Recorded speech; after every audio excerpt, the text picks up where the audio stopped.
Welcome friends to today's session of live lectures. Today with us in our studio we have Professor Anand Prakash. Professor Prakash have taught English literature in Hansraj College, Delhi University. Dr. Prakash have written number of books both in English and Hindi. Today the topic of discussion is Ramayana, a view. Friends, we like to tell you, if you have any questions regarding today's session, you can ask us in last 10 minutes of this session on our toll-free number, and for that please note our toll-free number. It is 1800-110-430. Let's welcome Dr. Prakash. Welcome. Thank you and welcome viewers. And today's lecture, as has been announced, is on the Ramayana, a view. And I don't propose to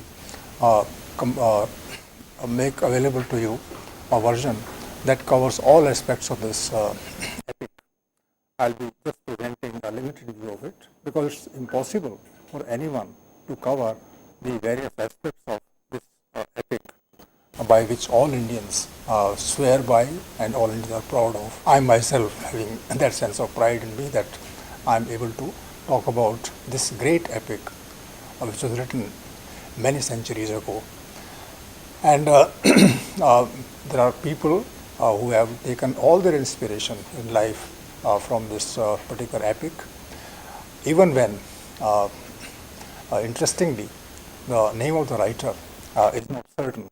Everybody believes that, it is written by Valmiki, but very few of us know, including me, who Valmiki was and where he lived, what he did.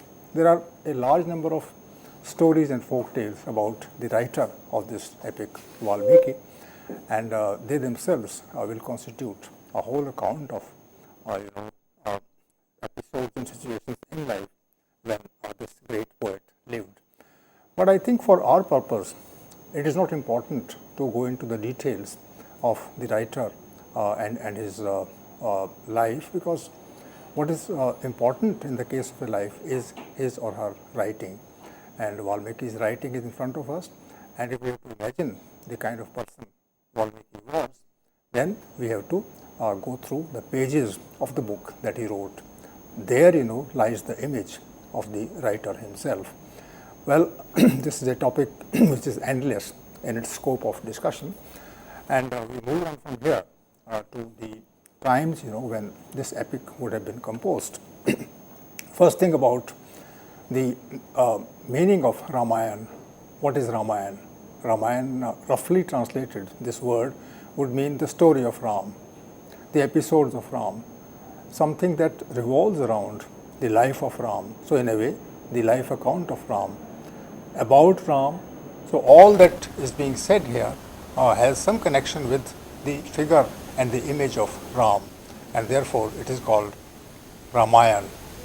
All of us, who have read Ramayana, who have heard about it, would have thought about the very idea of the central figure there being Ram, which is very clearly denoted in the title itself. Now, when was this book written? In those days, writing was not the kind of art or the kind of occupation that it is today. People would not sit in a corner and think about some inspiration and start writing, and finally the book will be ready in a number of months or years. That's not the way literature in those days would be written. Ramayana may have been taken earlier the form of verses which could be sung in front of the audience. And who knows, now the Ramayana that we have is in Sanskrit. But who knows, the story of Ram, before Sanskrit evolved into a language fully capable of expressing the greatness of this character, there would have been other languages and dialects in India. So if we think of those dialects and when the story originated and when it finally took shape in the form of what we see as Ramayana today, then one would say that one can go back a large number of more years than are ascribed to the composition of this Sanskrit work. We can't go into that either. So let's, in the beginning itself, say that Ramayana would have been composed according to certain scholars, 1,000 years before Christ, and that would mean that we have already 2,000 years of Christ, and the 21st century is going on. So this epic would have been written 3,000 years ago. That is one guess. And the other guess is, and historians, are very curious about the dates. They want to know, they want to ascertain the dates, and they have their own resources and their own sources and their own skills and their own acumen to find out when exactly a particular book might have been written. And the other guess is that this book was given the final shape 400 years before Christ. So there is a one end which is 1,000 years, this other end is 400 years. Whatever the case, years are not important for us who read Ramayana for pleasure and for inspiration. So we would say that it's an ancient text, one of the two oldest epics that India is proud of, the other topic being, the other epic being Mahabharata. So Ramayana then, as it came into its form that is available today, was written in the millennium before Christ, just first millennium before Christ, and one can go into the number of centuries later. Another thing about Ramayana is that it's a story that would have been quite popular at the time when Valmiki wrote this epic. But then this story will tell us about certain aspects which will relate to the time. So for instance, when Ramayana would have been written, historians will go into these questions. They would like to ascertain the date in the precise sense. So in Ramayana we can see the state as coming into a form, as coming into its crystallized form. There is a king, there is an army, there is a court, there are women in relationship, as women in marriage, and the people bother about the sons, because sons will carry the thread of the dynasty forward. So all these things are there.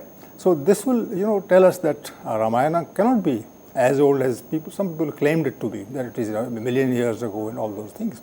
Because when the state is there in this particular epic, at its center, Dashrath is the king. He has 3 wives, 3 queens, and from the first queen, Ram is born, and Ram will be handed over the reins of rule when Dashrath becomes old. This is the first question that the book raises. So which means that when the state came into being here, that would be the time when people would be talking of the composition of this particular epic. The other thing is the quality of language. That it's a Sanskrit, and it's a Sanskrit which follows specific rules of grammar, and that kind of language can also be studied from the point of view of the time when it would have assumed those characteristics and those qualities. So the linguists will tell us when this kind of language came into vogue, and when that language became the vehicle of expression of this particular epic. This is another thing. The third thing can be that there are references to historical places, there are references to regions of the country, there are references to rituals, and those could also be studied, and then one can say that, well, this is how Ramayana's date can be confirmed. And last but not least is the question of other people talking about it at that time or later. So for instance, there is a person and this person is in Tamil land, today Tamil Nadu, and he is writing in Tamil, and he is writing a Ramayana himself, and this great scholar's name is Kamban, and he is writing it in the 10th century AD. So which means that certain important bits of information can be also culled from the Kamban Ramayana, and this Ramayana also is in verses. So one can say that Kamban would tell us what he heard about the story and how he himself related to it. So all those things are very important. So let's go into all these things, at least keep these things in mind when we talk about Ramayana. There is a great compliment that is given to Ramayana by scholars, readers, and ordinary people, and that is, that there are interpolations. Now, what is an interpolation? Interpolation is that if something is very popular, like a novel, like a story, like a poem, like a play, then people start adding to it. If it's a good song, if it's a good series of songs, then people will start adding other songs composed by them, and will say, well, I didn't write it, but this is there in the original. This is called interpolation. So some people associate interpolation with fakeness, with the unreal, with artificial kind of additions, unnatural additions which are not authentic, additions that do not tell that this story was as long initially. So all these things complicate matters for others, but I don't call it a kind of fakeness. I would say that if somebody is inspired enough to write verses, to write stories, and then gives the credit of writing those stories to the original writer that informed him. So I think it's a great compliment to the writer who does this, like Valmiki, who did the original piece. So this question of interpolation also is in a way telling us the worth and the depth of the story, the appeal of the story. And Rajagopalachari, much earlier in the 20th century, around I think 50s or so, he wrote his own version of his translation of the Kamban Ramayana, only a part of it. And there he says that Ramayana is having 25,000 verses, shlokas. Now this is a new figure, and this is a modern figure, and this figure is authenticated by Sanskrit scholars that the original Ramayana contained 25,000 verses. The same is then forwarded by another writer of Ramayana in English, that is translation in English, but it's more of an adaptation and a retelling of the story, and that is by R.K. Narayan, the great writer. So Rajagopalachari and R.K. Narayan, both of them not from North India, but both of them are well conversant with the ancient tradition of India. And when R.K. Narayan says something about this, then he says that yes, 25,000 or so verses. But originally and initially it was claimed that Ramayana had 1 lakh shlokas, 1 lakh shlok. So there is a big gap between the 1 lakh shlok or 1 lakh shlokas and 25,000 shlokas, which means that people have done study now in the last decades and found out that original shlokas, which compare well with the kind of Sanskrit language that was spoken in the ancient period, that tells us that the original ones are 25,000 shlokas. But I once again say that if 75,000 shlokas have been added to it, then 75,000 people took active part in writing verses, and verses which were modeled upon the style of the original writer. So it's a big compliment to the writer that he is read with so much of interest, so much of earnestness, and then his style is copied, and people sit down and write verses, and then they ascribe those verses to the original Ramayana. So I say 75,000 people in the last 2,000 years writing their own pieces about Ramayana, and then adding that to Valmiki is a big compliment, as I said. So this is the greatness of Ramayana, and viewers, I'll say a few things in general about this writer, about this writing, and about the appeal that he is making in order to make you curious about the Ramayana as we read it. And I'll be raising questions one after another, and those questions should be there in front of us, and we should keep considering those questions in order to understand ancient India, and more than that, in order to understand us, because we are inspired by, we are stirred by the power of Ramayana even today. And why are we stirred? That is important. So let's go into the examination of the self also, that we find this great epic appealing, and because of this we read it day in and day out, and we sing it, we present it on the stage, we dramatize it, we dance according to the requirements of the tale on the stage, as as professional troops do, and we enjoy watching them dance. All these things tell us as much about the Ramayana as much as they tell us about us. We are interested, and why are we interested? So, in fact, this epic gives a lot of sense of thought to us regarding our own response. So, this is the general remark that I start with, and I say that Kamban, who wrote Ramayana in Tamil in the 9th and 10th centuries, and he made it famous, in fact, in the entire subcontinent, the southern part of it in particular, in a language that was different from the original Sanskrit that Valmiki wrote in. So, you see that there is a kind of translation, there is a kind of representation.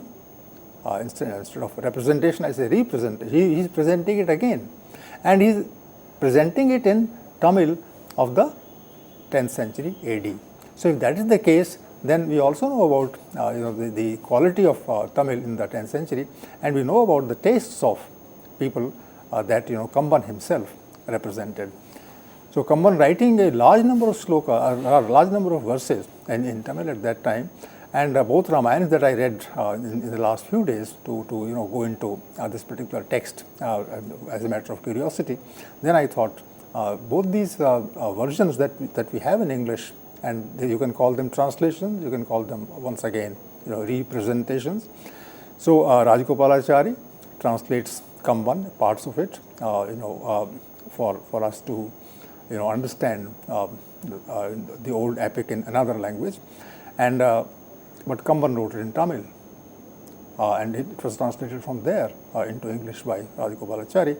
So, Kamban is the source of what Valmiki wrote 10-12 centuries before him.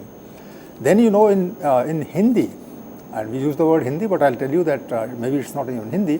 Tulsidas writes his Ramayana. He calls it Ramcharitmanas, and he writes in the 16th century. It is Hindi, yes, in the sense that the Hindi heartland, the Uttar Pradesh today and the United Provinces earlier, this went entirely by the dictum and by the principles that were projected in the narrative of Ram under the title Ramcharitmanas that Tulsidas composed. Now, Tulsidas writes Ramcharitmanas. You can split this big word into three parts, and Ram is of course God, and Ram is in the avatar form. He is the avatar of Vishnu on the earth, and Charit means his charit, his narrative, his life story, his qualities, and Manas would definitely refer to the kind of appeal that he holds for us. So that way, Tulsidas writes Ramcharitmanas. It's in, I would say, not Hindi. It's in a dialect of Hindi, and that dialect is much more important at the time it was used. That dialect is Avadhi. And most of the verses in this Avadhi masterpiece called Ramcharitmanas are in the Chaupai form. There are 4 feet of the verse. And it's such a popular form in the central India and North India that people would sing it very easily. So and it's so Tulsidas in fact made it more than an epic into a story of the larger religion that we ascribe today to our faith, and people would worship this book Ramayana. They would sing its verses, and they would popularize it. They will take it to places. They will make it a part of the ritual. So the Pandit will be called, the scholar will be called, and he will sing the verses of Tulsidas on important social occasions, on important family occasions, and then that thing will be authenticated and sanctified. So imagine that a poet in India in the 16th century and later becomes so famous that all over India this person is revered for his quality of faith and the way he can stir the imagination of certain other people. Now, on this aspect of Tulsidas and Kamban, that they wrote their own Ramayans in a form that made these two writers also famous apart from Valmiki. There are certain praises that are heaped on these great people, and themselves, therefore, I'll be presenting a kind of comment before you by R.K. Narayan in support of what I'm saying. R.K. Narayan says, it may sound hyperbolic, but I am prepared to state that almost every individual among the 500 millions living in India is aware of the story of Ramayana in some measure or other. It's a big praise. Every individual of the 100 million people, 50 crores in those days when this comment was made, every individual, he says, would be aware of the story of Ram. This I don't think is true of any other country. That every single person, individual is the single person. And he's saying it may appear hyperbolic, but he believes it. And he says, he'll state it, that every person has heard the story, has heard about Ram, who he was and how he was a great figure. So this is the kind of cult figure that Tulsidas and Kamban would make, the character, the hero of Ram in their own time and the times to follow. So today also, these two great epics that were after the original Valmiki Ramayana, they were written, and particularly Tulsidas in the 16th century, he made it so famous that he made it a part of everyday life and rituals. And I can say without any definite study behind it, that most of the names of North Indians and from the South India also, those names are after Ram. You just say that there is some connection with Ram all the time in the names. I'm not talking about the names today in the last 50, 60 years, but before that, even places will be named after Ram, the rituals will be named after Ram, and poets will be inspired to write about Ram in the style of Valmiki and the original Ramayana, that is, and others. And then people will name their children after Ram, and not only men, also women. They will also be after Ram. So Ram Devi, Ramvati, Ram this, Ram that. So that way, the kind of popularity that Ram is a great figure has achieved in India, that is really remarkable, and something that we should mull over, we should think about, and see how the whole country can be knit together in a cultural unit by one great figure. And about that figure, well, we should not and are not supposed to go into the historicity of it, but go into the reality of it, into the actuality of it. Look around and see how Ram becomes so very famous, in the centuries that follow, the Christian era. And one cannot say much about Valmiki's original thing, that that book and that character also would have been a cult figure. But then that is in fact more than that, because this particular text of Valmiki, inspired great writers like these that I am talking about in the centuries to follow. And well, when national movement begins somewhere in the last years of the 19th century, and it goes through half of the 20th century in India, then people from modern Indian languages, they start taking to Ram again. I can give you two examples from for this, from Hindi. There is a poet called Maithili Sharan Gupta. He is called the national poet. He wrote in the early part of the 20th century a book called Saket, and Saket was supposed to be Ramayana itself, because Saket is another name for Ayodhya. And he's there, he's talking only about Ram and other characters who are centering around the fable and the myth and the legend of this great heroic figure called Ram. The kind of praise that Maithili Sharan Gupta gave to Ram, the figure of Ram, is typified by his statement in poetry, of course, in verse. He says that you write about Ram and you become a poet. This is a great compliment that Maithili Sharan Gupta gave to Ram himself, that let anybody say anything about Ram, let anybody talk about Ram, and the moment one talks about Ram, that very moment that person turns into a poet. So it's as simple as that, so far as this great writer of the 20th century is concerned. Then you have another great poet in the middle of the 20th century called Suryakant Tripathi Nirala. He is known by Nirala, and he wrote a whole part of his poem. It has an epic proportion, and that is called Ram Ki Shakti Puja. And he was giving a different interpretation of Ram, that Ram is very kind, Ram is very compassionate, Ram is very loving, Ram is very caring. He gives all the affection to all of us. He's our protector. He preserves us, like his children. But this same Ram is so very powerful and so very appealing that if it comes to some kind of a danger, some kind of a threat, then this Ram can take a bow and arrow in his hands and can vanquish the enemy. So that is Shakti. So he can use Shakti in order to present his message there.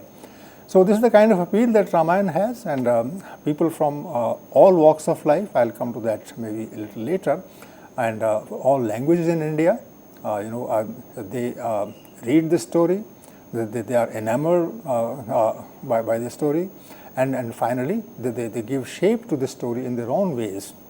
How this happens, what makes it happen, are the questions that we will ponder over, and we have to in fact ponder over these in our discussions many times later than the story came into being, as has been the case. So viewers, I have made some remarks, and these remarks I'm sure will encourage you to read Ramayana again, because Ramayana is not a matter of reading once. Everybody knows about the story, and I'll come to this question a little later. But let me tell you that this kind of inspiring example of a text is rare in the history of world literature, and that we have to in fact carry the tradition forward by looking at ourselves also critically in the light of what Ram did, what he thought, what he represented. So in a way, Ram also becomes for us a kind of an mirror. He becomes a kind of a mirror in which we see our own image. Now with these words, I come to the end of the first part of the lecture, and I'll take up issues connected with it in the following part of the lecture. Thank you.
Yes, viewers, welcome back.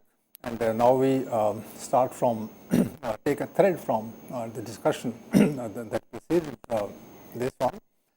And I would take a comment, another comment by R.K. Narayan to make certain other points that will enlighten us about the worth and value of this great epic called Ramayana, composed by Valmiki. Says R.K. Narayan, the Ramayana pervades our cultural life in one form or other at all times. It pervades our cultural life.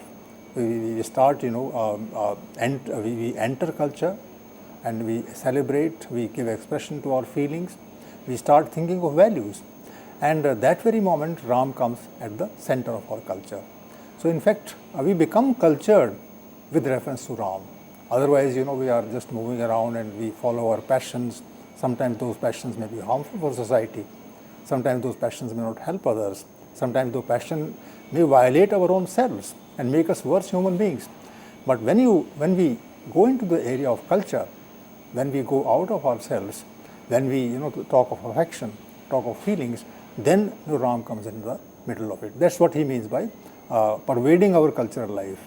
So our cultural life, that sensitive life, that life which believes in detachment, that sense of life which believes in affection, which believes in compassion, which believes in consideration for others, that particular feeling is inspired by Ram in our life. So Ram is that kind of important person according to R.K. Narayan. And then he says further, it may be as a scholarly discourse at a public hall. You might have seen that some people present Ram's narrative in the form of a singing performance, and people come and they have their own accompaniment of people who play on music and tabla and all, and then they entertain a whole audience in front of them from the public hall, and the part can continue for 2 hours, 3 hours, 4 hours, 5 hours with small gaps, and that is called a kind of scholarly discourse where things are read, they are interpreted, and then they are sung together. So it's a kind of a discourse. So people hold long lectures, long interpretations of Ramayana, and that can happen. In this particular lecture, that happens in front of a public audience in a hall. There can be scholars, there can be students, there can be analysts, and there can be ordinary people. And ordinary people as well as scholars, they will have the same kind of appeal from the discourse, from the discussion, from the elaboration and interpretation of the epic Ramayana. So that is one way that when we hold this kind of discourse, then Ramayana is important. The second thing that he says is a traditional storyteller's narrative. So there is a storyteller who comes and says, okay, I'll tell you a story. So he tells the story and he takes different things to help him to do so. And there also the story binds us, it takes us in its grip. We start thinking about Ram and the questions that he faced and how he solved them and how we would have solved them if we were caught in that situation. All these things start binding us with the narrative of Ram when a storyteller comes and tells his own account to us of this great figure. And then he says, or a play. So some people can take to dramatizing Ramayana. So they take an episode from Ramayana. They think of certain characters. Those characters are presented, enacted by actors, professional actors on the stage, like some episodes from Ram's life in Ram Leela, where different actors assume the role of characters, and then they present the sequence of at least one part of the episode, and there within it the kind of sequence that occurs of situations, and that is also a source of both entertainment and education.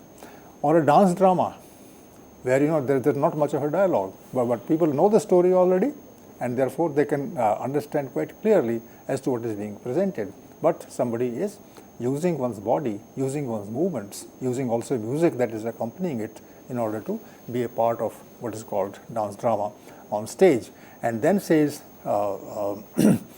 this person, R.K. Narayan, that everyone knows the story but loves to listen to it again.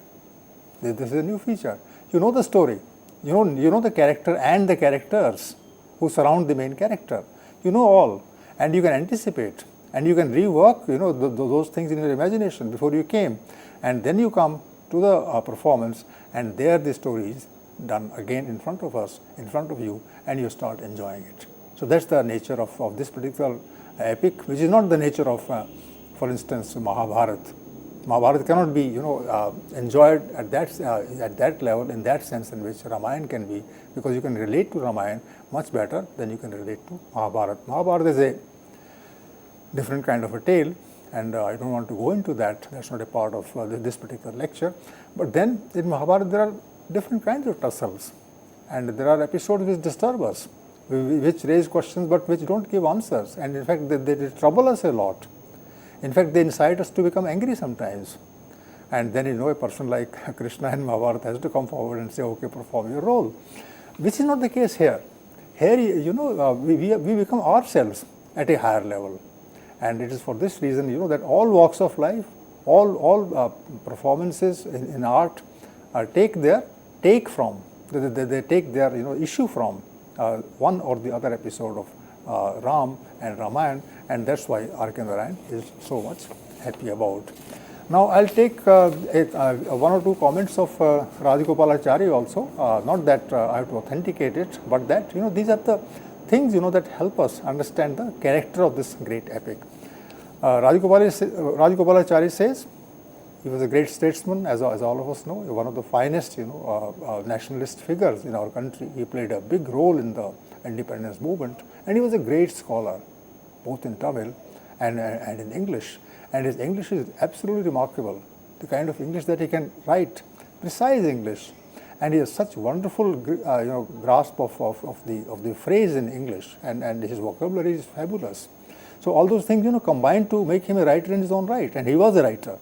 And this is what C. Rajagopalachari, he was a public figure, as I said, who says this about Valmiki. He says Valmiki was the author of the original Sanskrit Ramayana. It's a book universally read with reverence throughout India and is at the root of Indian culture. The culture emanates from there. It is rooted there. And this person is able to pinpoint this out so very well, so very efficiently. Kamban wrote a beautiful long poem rendering this epic into Tamil song. So Tamil song and rendering a book written 1,000 years before Kamban came to do it would be a different act. And I'll in fact raise this question after I've completed this quotation. Tulsidas has similarly rendered the epic into Hindi for the Hindi-speaking people in a book which is in the home of every Hindi-speaking family in India. He is not wrong. Ramayana is kept as a sacred book all over India in each family. I'm not talking about the modern families, but even in the modern families, Ramayana would be there at least in English translation. And we are in this course, talking about Indian literature in English translation. So, and Rajagopalachari is presenting a part of the Ramayana in English for us. So, those who don't know the Sanskrit or Hindi or other language in which Ramayana is available would be enjoying this epic even in English. And he says it is read and sung with rapture. So you read, you sing, and then you go into a trance. Both Kamban and Tulsidas have made some variation in the story. Now this is the point I want to make.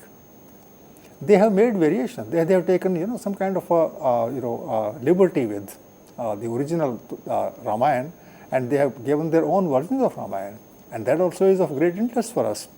So made their own variations in the story so as to suit the manners and the feelings of delicacy of the people of their times.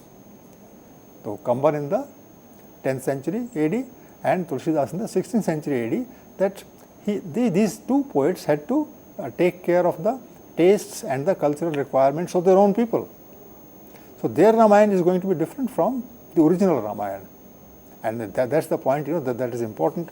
And why those differences? First is that Ramayana is such a wonderful epic that it should not be left to the imagination of people who can understand Sanskrit only. That's a basic fact. Sanskrit is the language of the elite. Very few of us can enjoy things in Sanskrit in the 16th century, in the 10th century, and it became confined to the knowledgeable Brahmins, the knowledgeable upper caste who had the facility to read and enjoy Sanskrit.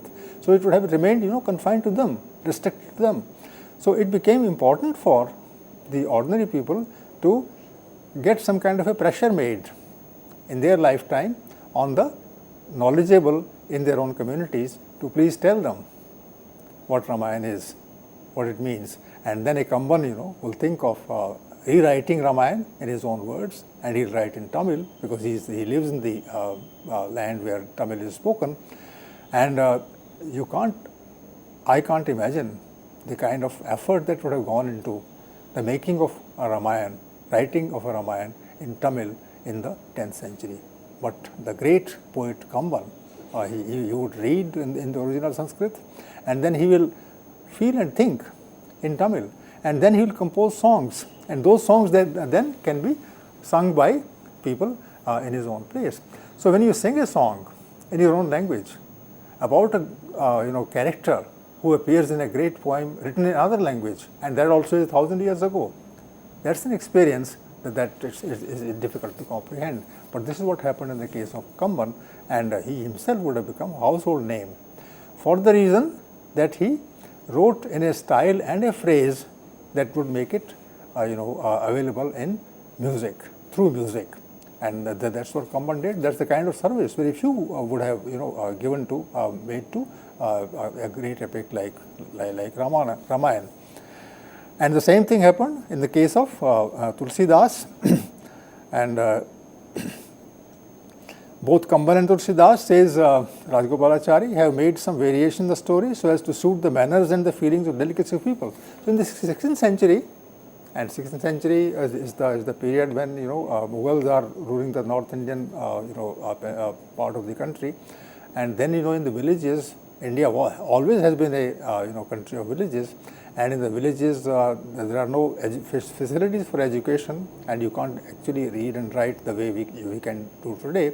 But in the 16th century, 17th century, 18th century, 19th century, in all these centuries, people would be singing Ramayana because it is written in this form by Tulsidas.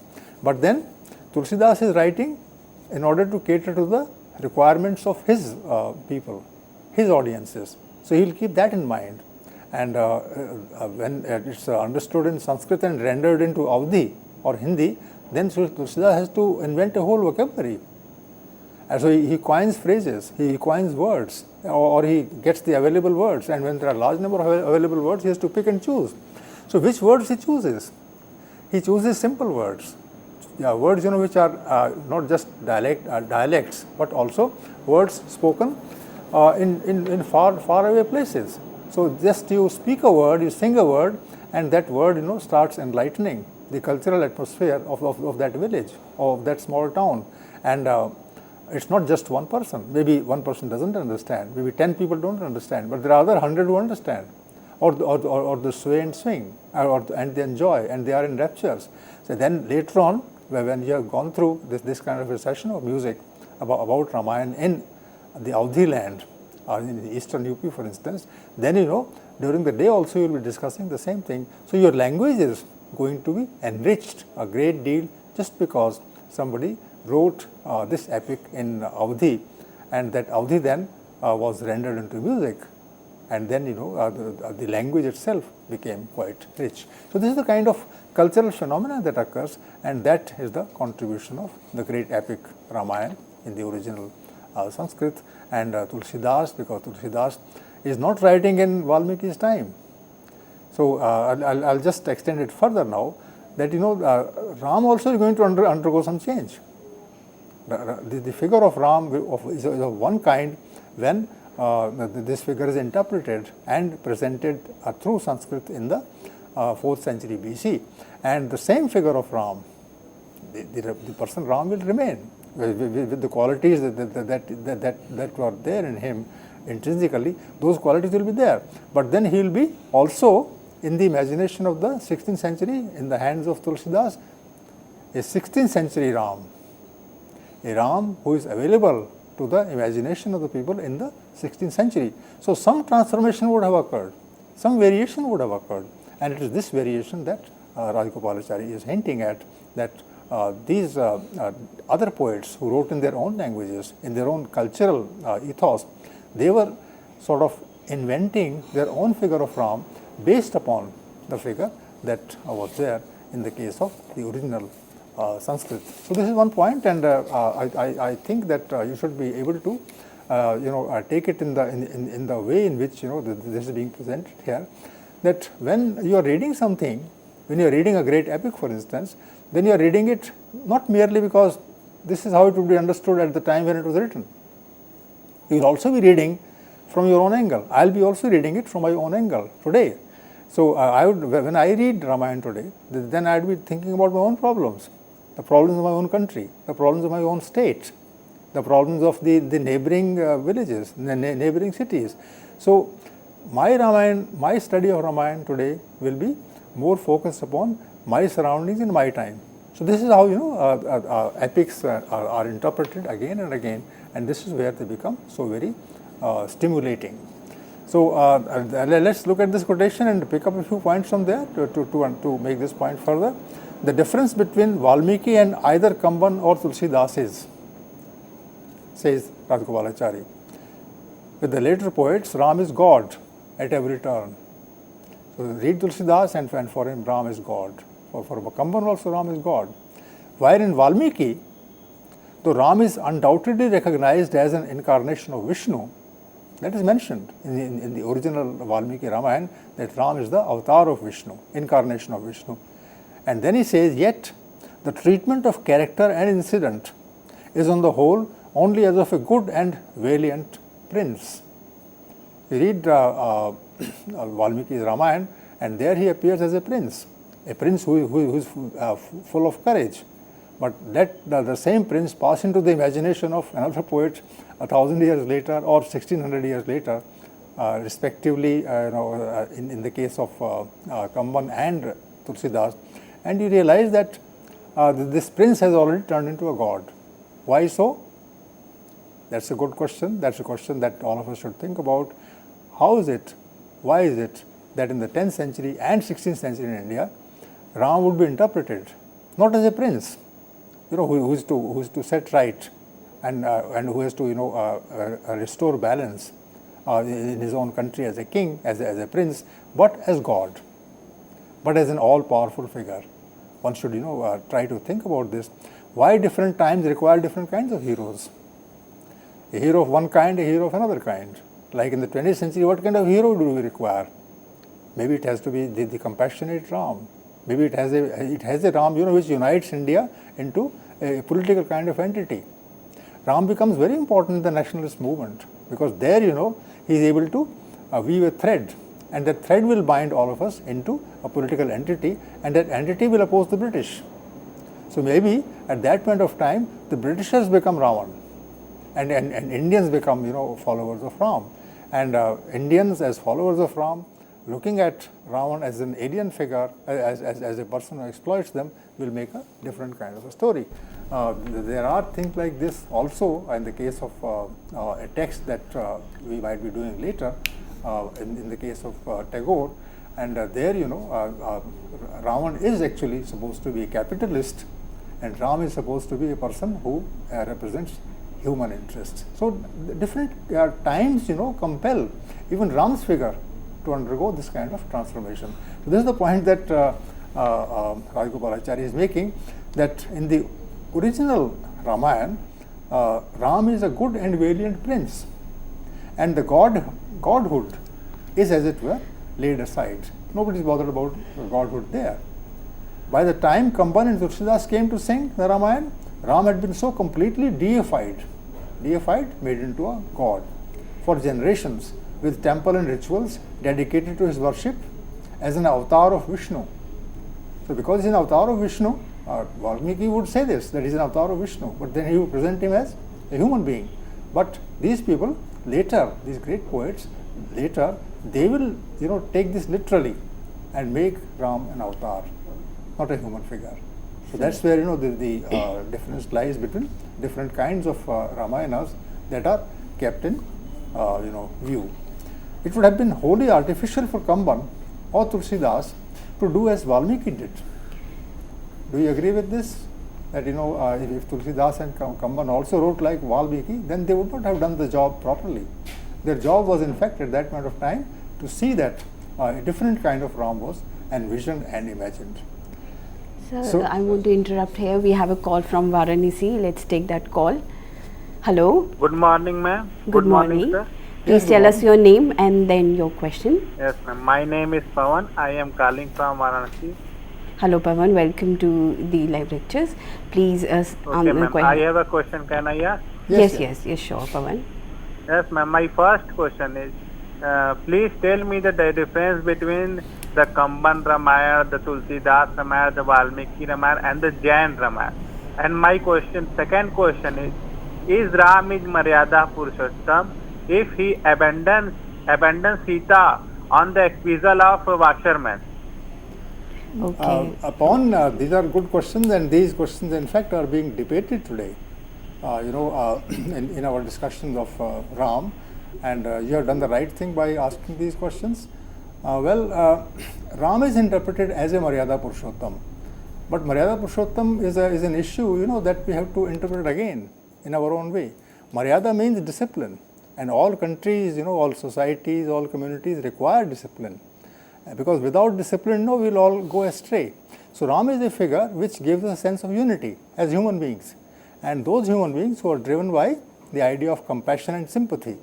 So Ram is a very positive figure in that sense. So that is what Maryada Purushottam means. So if this Maryada is violated, if this Maryada is gone against, if this is criticized, if discipline is attacked, then there is a problem. And Ram as a figure that's supposed to unite people will see to it that this kind of Maryada is restored. So I think it's a positive value, and we should, of course, the other question that you have asked goes slightly against it, but then initially we will agree that some kind of a discipline is required, some kind of a state is required, some kind of an agency is required which will keep us together. So that togetherness is a must, and Ram represents that. Now the second question, Pawan, interestingly goes against the first question, and I appreciate your wish to bring in this question of Ram not being able to give that kind of justice to his wife. This is the question you are asking. And to this I would say that this question is a modern question, this question is a feminist question, this question is being presented to us from the point of view of Sita, that he didn't treat Sita the way he should have treated her, because after all she was his wife and it was a woman. So this question is being debated today, and Ram would not mind, Valmiki would not mind, Kamban and Tulsidas would not mind that this kind of question can be raised, because today's Ram is going to be different from the Ram of Tulsidas and Kamban. Kamban and Tulsidas thought of Ram as a kind of god. The modern Ram has to once again become more and more human, and that is what, in fact, in my lecture, if you remember, I said that the modern Ram is in Saket, the modern Ram is in Nirala. So these are the Rams that we require today. They are very human again. So I think Ram may have to revise his opinion about his wife and about women in the modern circumstances. So Valmiki would not go much to the treatment of Sita after this, and Kamban also would not go beyond Ram's coming back from Lanka to India, to Ayodhya, and the celebrations will occur. In Tulsidas also celebrations occur, and that seems to be virtually the end of the epic. They don't go into the other question which you are raising, but yes, this question should be raised and this should be answered. We are in the middle of finding an answer to this, and Ram is going to oblige us. Ram is going to be in fact very happy when he sees that women are happy in his own country. He might have been somewhat, I'm going into the narrative, one should not be generally confined to the details of the narrative when one is discussing this figure of Ram. This Ram who resides in all of us, in men and women and in others. This Ram is supposed to be interpreted, and Ram himself as a person, as a figure, as a sensibility will not mind it at all.